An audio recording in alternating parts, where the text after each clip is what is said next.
is Tarik Talk. Your host, Tarik Mendez, takes you on a journey with guests from all around the world. Broadcasting around the world. Around the world. This is Tarik Talk.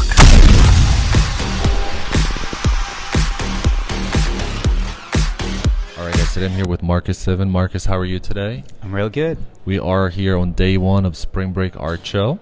Do you mind sharing your Instagram so people can check out your work as they listen to the podcast episode? Yep. It's just my name, Marcus Civin, and then writing. So Marcus Civin Writing. Perfect. Thank you so much. So congrats, Spring Break Art Show Thank day you. one. Your booth looks amazing. Just to double check, it's booth 35. Yes. Are you going to be here all throughout each day? Yeah, on and off. Yeah, but okay, yeah. cool. Yeah.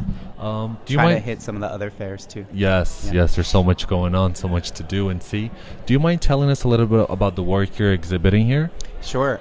So I write 4-word, 4-letter poems, and they always use the word only. And I think of them as love poems, although all kinds of love, not just romantic love. Yeah. Oh, wow. And what's your creative process like? How do ideas, how did you come up with this? How do ideas come to you? Well, so I would say everyone should try to make only poems. Everyone should try to make 4-word, 4-line poems. They're really fun to do. You can do them when you're shopping. Yeah. You can do them when you're walking down the street. Yeah. You can do them in, a boring something that you have to be at. Yeah. Think about your only poem. Love that. And sometimes, I'll write them in my cell phone notes on my phone, or I carry notebooks with me, or just write them on a piece of paper. And then when I get home, then I'll make them into a painting or a drawing. Oh, wow. And do you prefer? That was actually going to be my question. And do you prefer, do you prefer to work in the daytime? Are you a nighttime person, or just whenever inspiration strikes? I think I like, kind of quiet time. So that could be any time of day. But I definitely like if you've worked for a while and you kind of lose track of time. You've played all the podcasts, you've listened to all the songs, and it's just. You get into that peaceful kind of place. Yeah. And do you have any studio rituals? When you first get to the studio, you got to have read the paper or get a coffee or have to do anything? Or can you just get in, close the door and get to work? I definitely like to organize supplies, you know, I have a toolbox for the paint, and jar for this and container for that. So I like to, sort of make sure everything's set out, and I'll make my plan, I'm going to try to do this much today, And then do you have any pets that you keep in the studio or anything? Any pets? Oh, I don't have any pets. I don't have any pets? No, me neither. I wish I did. It's a lot. It's too much upkeep. When you live in the East Coast, I think winter. I'm from Brazil originally. I cannot do walking in the snow. Sorry, but I do love pets. Someday. And are you able to keep a work-life balance, or are you always inspired, always think, can you kind of separate the two? Well, I do a lot of things, and work-life balance is definitely new to me. The amazing thing is that I found it in New York. Oh, wow. So New York, which is this crazy place with so much going on, I actually feel the most calm here and the most balanced, and my laundry is done and hung up and folded. Yeah. Groceries are in the fridge, whereas at other points in my life, that was challenging. Yeah. Oh, I love that. And do you think being, as you said, you're from Boston, correct? I was born in Boston, grew up in Baltimore, and then moved around a bunch. Oh, okay. And do you think that background has impacted your work?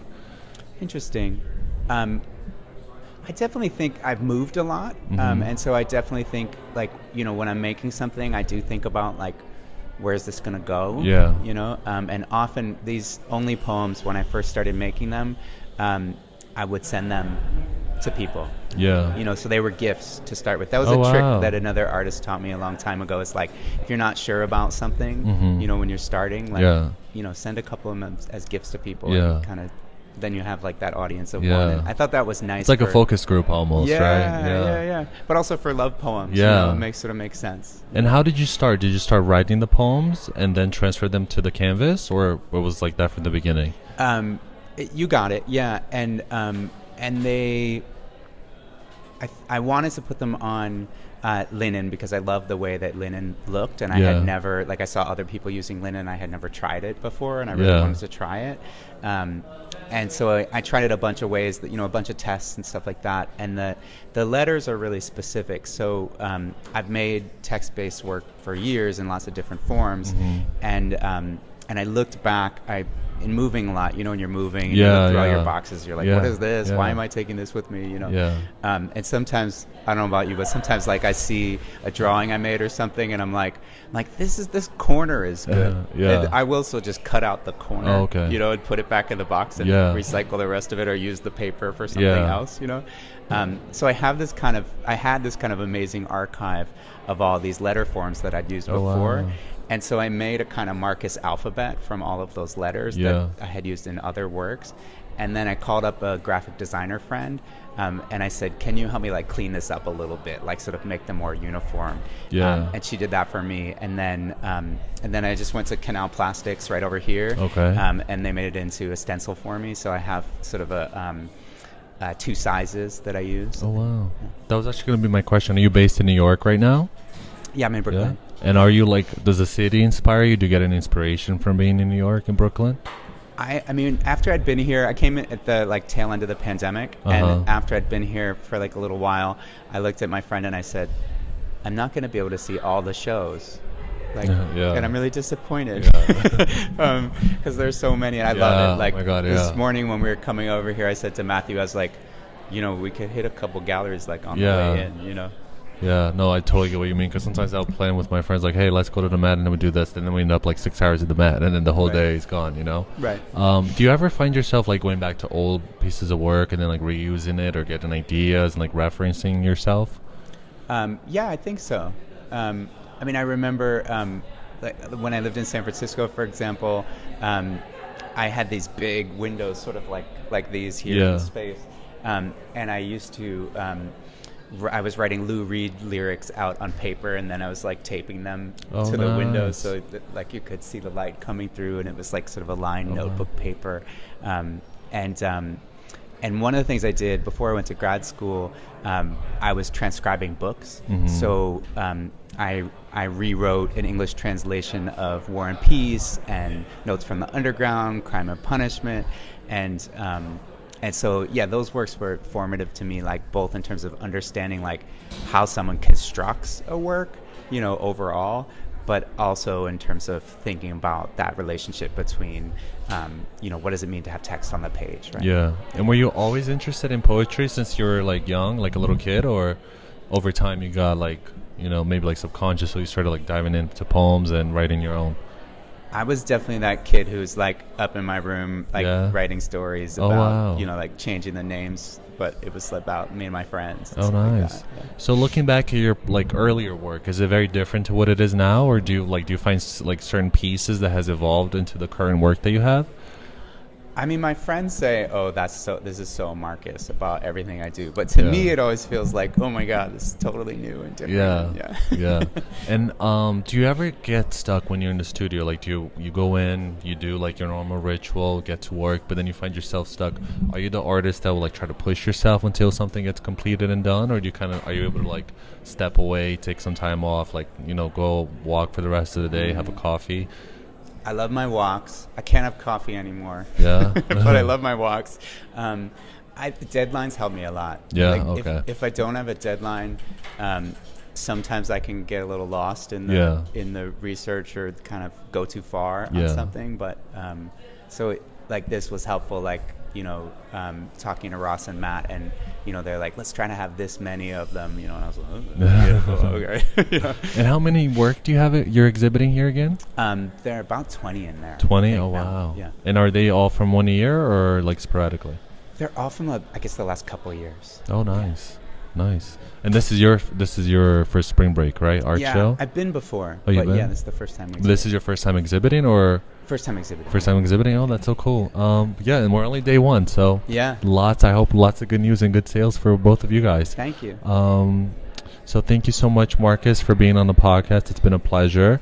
If you could just pretty please give your Instagram account to everybody listening, because a lot of people have written in that they like to listen to the artist and then look at their work as they're speaking. If you could just please say your Instagram one more time for us. Marcus Civin Writing.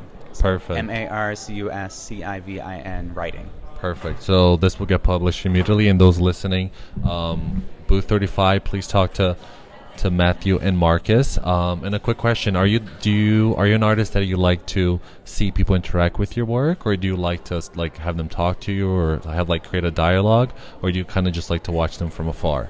I'll talk to people. Yeah, I like people. Do you like to see like how they interpret the work and like what they envision and hear like a different perspective? Sure. Yeah. All right. Cool. Very cool. So everybody, please, booth 35, Spring Break Art Show. It's only day one. Up two amazing guests, Marcus and Matthew. Thank you for listening to Tarik Talk.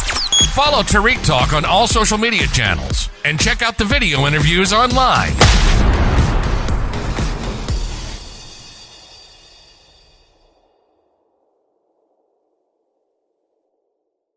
This is Tarik Talk. Your host, Tarik Mendez, takes you on a journey with guests from all around the world. Broadcasting around the world. Around the world. This is Tarik Talk.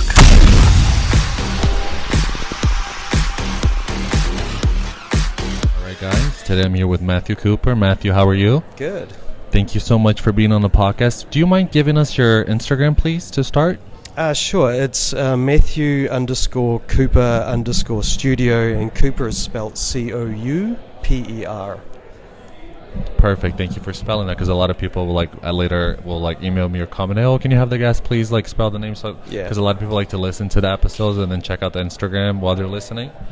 Is this your first time at the Spring Break Art Show? It is. Yeah, really excited to be here. It's been a good setup. Yeah, nice, very good. Your booth looks amazing, I have to say. Thank you. Would you mind telling us a little bit about the work that you're exhibiting here? Sure. Yeah. So I've got a series of isolation paintings that I've been working on since 2019, and the main idea behind them is about social isolation, which came about from the prevalence of social media and our loss of physical contact.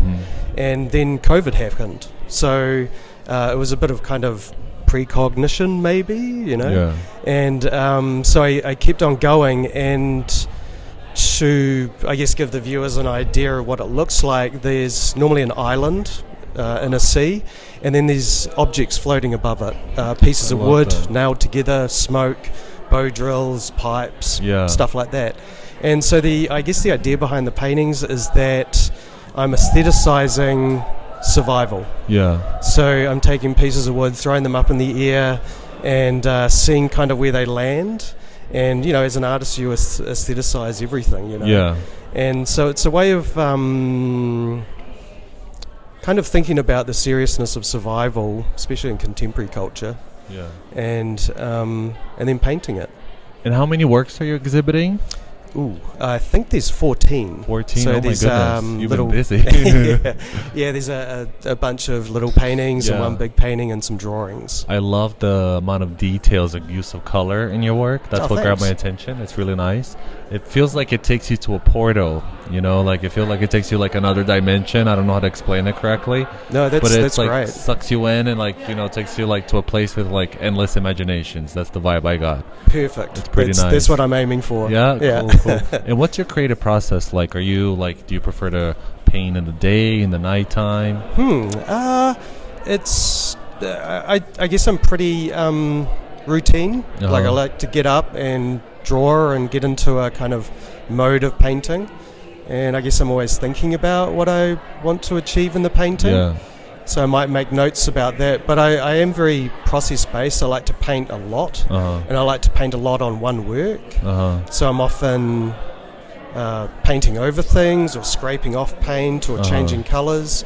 So I like to kind of feel that something's happening for me almost as the viewer and the painter. Yeah. So it is an experience. Yeah. And do you have any studio rituals? Like when you get to the studio, are you able to get to work right away? Or do you have to have a coffee, read the news, meditate? Oh yeah, always an espresso before I start. Yeah, always an espresso. I'm lucky because I've got a pretty big studio in my house. So I'll often just get up in my dressing gown, have a coffee, and walk straight into the studio and look. Oh, nice. Yeah, that's pretty cool. And are you able to separate your life from your work, or are you kind of always maybe getting up in the middle of the night to go paint or finish something, or are you able to kind of separate the two? That's a good question. I think as I'm getting older, I try and make it more strict. strict. Like okay. I work a certain amount of time and stop. And I've got a partner and I've got friends and stuff like that. So I like to make sure I'm taking care of that. And so it's not a job, but it has got that kind of 9 to 5 feel a bit. Yeah. And how do you keep track of your ideas? Like, do you write everything down? Notes app? Just drawing. Drawing? I carry around a little sketchbook, and I'm almost 50. Yeah. So oh wow. So I'm like pretty old school and a little bit Luddite. Yeah. So I like to, I do Instagram and that kind of thing, but when it comes to my art, I do tend to stay away from the technical stuff. Yeah. I want to move paint around and take it quite slowly. Oh, nice. And what are you inspired by? Like, what makes you do your work? That's a good question. I don't know. I mean, I think why people paint perhaps is that it's ingrained in us. Like, it's a biological thing. It's like a primordial thing that goes back to cave painters and, the Neanderthals drawing abstract forms on walls. I think it comes from that in a way. But, it's everything in life. It could be other artworks. It could be conversations. It could be, me returning back to Aotearoa and seeing family and thinking about where I came from and, ideas about colonialism going somewhere else. There's a lot of stuff that goes into it. Like, it's all, it's the rolling stone that accumulates all the moss. It just keeps on outlaying stuff and the ideas are always like a carrot on a end of a rope. You never quite reach it because there's always new stuff coming where you can do it better. So it's a sort of a chase that you probably will never get to the end of it. Which is quite fascinating. Yeah, exactly. And I have to say, your accent is so chic. It reminds me of like boarding school and everything. Thank you. And just to remind everybody that you're in booth 35, correct, at the Spring Break Art Show? That's right. It's under Ross Brown. Okay. He's the curator for our show Message in a Bottle. Okay. Yeah. And are you going to be here every day until the fair closes? I'm going to try to. I've got to go to Los Angeles on Friday. I've got a solo show opening at La Luz de Jesus on Friday night, but I'll be back on Sunday. So I'm going to try and be here as much as possible. Yeah, that was actually going to be my next question. Do you have anything coming up after the Spring Break Art Show? Yeah, well, there's the show in LA at the same time, and then I've got a couple of other things coming up, and I'm blanking right now, but they'll be on my website and Instagram. No worries, on the Instagram. I try and keep those up to date. Yeah. That's awesome. And how many works do you have in this show coming up in LA? LA has 16 paintings. And do you have a life? How you create so much work? I love that. Well, these go back to 2022, I think. Yeah. But I'll make work and I put it away and then I bring it out and I'll look and see what the visual links are and what the conceptual links are and then put it together. Yeah. So I've always got enough stuff to pull from. I don't like painting for a show. Yeah. I'd rather select out of a continuum. You're probably like out of the artists that I speak, because I'm on season 6 of my podcast, you have great work-life balance. Because I love how you say, oh no, just 16 paintings, it's nothing. And then some artists I interview, or some galleries, they're like pleading with the artists, please give me at least 2 paintings for the group show, I need it. But I love how you're able to produce so much work. That's really, really cool. And how you seem so organized with your ideas. And it reflects your work. It's so, as I said, it's like a portal almost. It takes you to like a different world. Yeah, I think once you get a focus, then all you got to do is do it. Yeah. And you don't let anything get in the way. Yeah. And it's a pretty powerful thing, because it's not anything that's measured by anything else. Yeah. I mean, it's relative how much work I do to other people, but you can always do better. Yeah. I love that. So can you tell us your Instagram name one more time, please? Sure. It's Matthew_Couper_studio. Perfect. Thank you so much for being on the podcast today, Matt. It was such a pleasure. Not a problem. Thank you so much. I'm definitely going to check your Instagram, and I'll definitely repost it too. Good luck on the Spring Break Art Show and your new show coming up. It was a pleasure, and thank you again. Wonderful. Thank you for listening to Tarik Talk. Follow Tarik Talk on all social media channels and check out the video interviews online.